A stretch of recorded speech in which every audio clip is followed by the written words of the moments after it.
Buenos días, somos alumnos de la Universidad Tecnológica del Perú, de la Facultad de Administración y Negocios, y como parte de nuestro curso de Finanzas Aplicadas, presentaremos nuestro video tutorial acerca del factoring.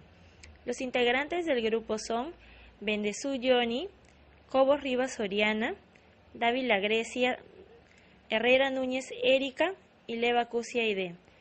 Y el profesor a cargo del curso es el licenciado Enrique Soto. Comenzaremos por definir qué es el factoring. Pues bien, el factoring consiste en un contrato mediante el cual una empresa traspasa sus documentos de cobranza a una entidad financiera y a cambio recibe de manera inmediata el dinero como parte del pago. ¿Cuál es el origen del factoring? Según estudios realizados, el factoring se remonta al comercio textil entre Inglaterra y sus colonias norteamericanas, donde aparece la figura del factor. La importancia del factoring. Resulta ventajoso y conveniente porque convierte las ventas al crédito como si fueran ventas al contado.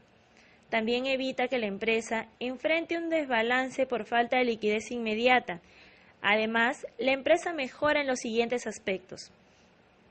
Su gestión financiera y comercial. Puede ofrecer a sus clientes comerciales sin que esto afecte su flujo de caja. Puede mejorar la relación con sus proveedores. Un mejor manejo de su inventario. Y por último, facilita el crecimiento de la empresa. ¿Y qué empresas suelen contratar el factoring? Pues todas las empresas, es decir, la pequeña, la mediana y la gran empresa. ¿Y estas empresas qué características deben reunir? Pues deben realizar ventas con pago aplazado, es decir, ventas a crédito, y deben utilizar transferencia o cheques como forma de pago. Asimismo, es importante identificar cuáles son los agentes que actúan en el factoring. En el factoring nacional intervienen 3 agentes y son el deudor, quien debe pagar una deuda o crédito, el cliente, quien cede la factura o crédito a la entidad factor, y por último tenemos la compañía de factoring, a quien se le cede la factura o crédito. ¿Cuáles son los instrumentos de contenido crediticio? Pueden ser facturas y títulos valores representativos de una deuda. ¿Y cómo se clasifica el factoring? Pues tenemos el factoring nacional, que es cuando los agentes se ubican en un mismo país, y el factoring internacional, cuando los agentes se ubican en distintos países. También tenemos otras clasificaciones. En función del destino de las ventas, encontramos el factoring con recurso y el factoring sin recurso. El factoring con recurso es cuando el cliente o vendedor es el que soporta el riesgo de insolvencia de los compradores o deudores. Y el factoring sin recurso es cuando la compañía de factoring asume el riesgo de insolvencia de los deudores. Otras clasificaciones es en función del riesgo de insolvencia de los deudores. Tenemos lo que es el factoring con pago al cobro. Esto es cuando la compañía de factoring paga al vendedor una vez que ha cobrado al comprador. También tenemos el factoring con pago al cobro con una fecha límite, cuando la compañía de factoring paga al vendedor en una fecha límite establecida. Y por último tenemos el factoring con pago al vencimiento o a una fecha previamente establecida. La compañía de factoring paga al vendedor en una fecha previamente acordada. ¿Cuáles son las características de los créditos comerciales que pueden ser objeto de factoring? No existe ninguna limitación cualitativa, pero en práctica se centra en aquellos créditos comerciales que reúnan las siguientes características. Que tengan su origen en ventas por suministros de mercancías o prestación de servicios. Que las mercancías vendidas no sean productos inmediatamente perecederos. Que sean ventas efectuadas entre empresarios, es decir, ventas a distribuidores, ya sean estos mayoristas, minoristas y también fabricantes. Que las condiciones de pago sean a crédito, pero a corto plazo. ¿Cómo se establece la tarifa de factoraje? Pues no existe una tarifa única y esta se establece en función de las siguientes características. El carácter del contrato, que puede ser con o sin recurso. El número e importe de los documentos de crédito, es decir, de las facturas que se vayan a ceder a la entidad de factoring. El número de compradores, deudores y su distribución geográfica. Y por último, el sector de la actividad. ¿Cuál es la ganancia del factoring? La entidad factor genera dos tipos de ganancias. La primera es la tarifa del factoraje, que suele fijarse en un porcentaje sobre el importe total de las facturas cedidas, y el tipo de interés por el anticipo de fondos. La entidad factor cobra por el dinero anticipado y por el tiempo. ¿Cuáles son las ventajas económico-financieras del factoring? El factoring aumenta la eficacia de los cobros, el flujo de la tesorería y la rentabilidad. Reduce los costos de material de oficina y comunicaciones, ya que las cobranzas lo maneja la entidad de factoring. Y por último, elimina los gastos financieros por retraso en los cobros. ¿Qué entidades pueden realizar las operaciones de factoring? El factoring es una actividad especializada de las entidades de financiación. Pueden ser realizadas directamente por las entidades de créditos universales. Estos son los bancos, las cajas de ahorros y las cooperativas de crédito. Pero sin embargo, ello requiere el montaje de departamentos especializados, ya que pese a las apariencias, el establecimiento de un contrato de factoring requiere análisis más complejos de los deudores y un seguimiento tanto en el ámbito individual como sectorial. Surge una pregunta muy importante. ¿Es el factoring un servicio caro para la empresa? Pues no, por cuanto que los servicios que presta la compañía de factoring suponen un ahorro de costes para el cliente, es decir, para el vendedor, al no tener que efectuar trabajos que realizaba antes de contratar el factoring, además de la mejora que supone poner en manos de profesionales la gestión de las cuentas por cobrar de sus compradores, es decir, de los deudores.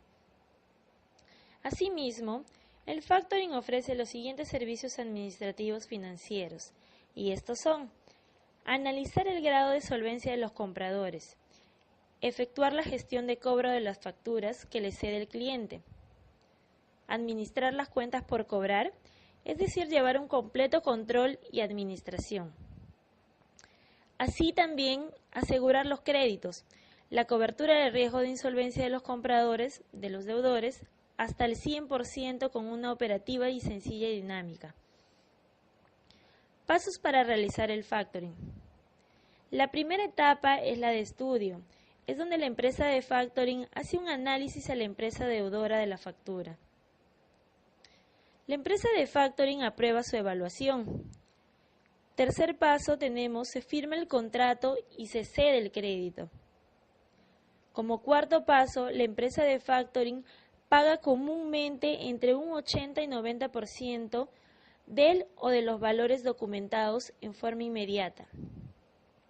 Por último, tenemos el quinto paso, que es la llegada de la fecha de vencimiento. La empresa de factoring le entrega el porcentaje restante menos una tasa de interés o factor de descuento. Aquí tenemos el factoring con un banco peruano, el BCP. ¿Qué ofrece este banco? Reducción de manejo de documentos, efectivo y cheques. Ofrece también la disminución de procesos administrativos, como resultado mayor eficiencia y mayor rapidez. Aumento de poder de negociación con sus proveedores, gracias a este moderno servicio de factoring electrónico, dado que estos podrán acceder a mejores tasas de financiamiento. Y por último tenemos el acceso a la más completa información electrónica. ¿Y cuáles son los requisitos que el banco de crédito exige? Su empresa deberá contar como mínimo con telecrédito. Tanto su empresa como sus proveedores deberán firmar un contrato con el banco y deberán tener al menos una cuenta en el banco. Su empresa deberá contar con una línea de crédito que respalde los adelantos que se hagan a su factoring internacional. La figura del factor se desdobla en dos: un factor exportador, que ante el cliente sigue teniendo las mismas funciones y responsabilidades que el factoraje nacional, y el factor importador, que actúa como corresponsal del factor exportador para realizar las funciones que éste no pueda llevar a cabo directamente en el país del importador. Estos dos factores actúan mediante acuerdos de mutua colaboración. Con el servicio de factoring internacional, el cliente no tiene que preocuparse del cobro y de las barreras que pudieran existir en el país de destino de las mercancías, como son el idioma, la legislación, las costumbres socioeconómicas, etc. Además, que se cubre el riesgo de retraso en el pago o el de no pago definitivo por la quiebra del comprador. Para finalizar nuestro video tutorial, tenemos un caso práctico. Supongamos que tuviéramos una factura por 118.141.18 soles, este valor total de la factura incluyendo el impuesto general a las ventas. Tenemos un concepto que se llama detracción y que será equivalente al 4% aplicable al total de la factura, dándonos un valor de 4.725.65. Es decir, el neto a cobrar deducida de la detracción sería 113.415.53. Adicionalmente, este documento tiene un resguardo del 10% del neto solicitado por la institución financiera como garantía, que vendría a ser 11.341.55, pero que se devolverá al final de la operación sin intereses ganados. Supongamos que la operación del factoring será cobrada a 3 meses, por lo tanto el disponible sería de 102.073.98. También tenemos el flujo de esta operación. Obviamente esta operación no es gratis y tiene entre gastos e intereses un total de 4.584.60. Esto quiere decir que el día de hoy, al momento cero, la empresa en esta operación de factoring estaría recibiendo 97.489.38. En el mes 1 y en el mes 2 no hay ingresos y tampoco egresos, pero en el mes 3 ocurre algo. Supuestamente el cliente va a pagar la factura. Ahora este dinero va a regresar, pero a favor del banco, o sea, es una salida y adicionalmente el banco nos devuelve los 11.341.55 por concepto de resguardo. Esperamos poder haber contribuido y nuestro video sea de gran utilidad. Muchas gracias por la atención brindada.